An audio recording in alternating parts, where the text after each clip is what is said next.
নারায়ণগঞ্জ মহানগরের উদ্যোগে আয়োজিত এই আলোচনা সভা থেকে আমরা ঘোষণা করতে চাই 90% মুসলিমের দেশে হিন্দুত্ববাদী নাস্তিক এই শিক্ষা সিলেবাস এই দেশে চলতে দেওয়া হবে।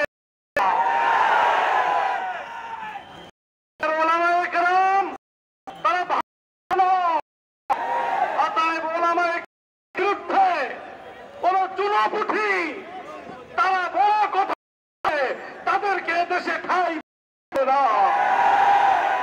হযরত মাওলানা আব্দুল আউয়াল সাহেব, মাওলানা ফেরদাউসুর রহমান সাহেব সহ উলামায়ে কেরাম সম্পর্কে যারা কুরুচিপূর্ণ বক্তব্য দিয়েছে তাদেরকে অতি সত্বর ক্ষমা যেতে হবে।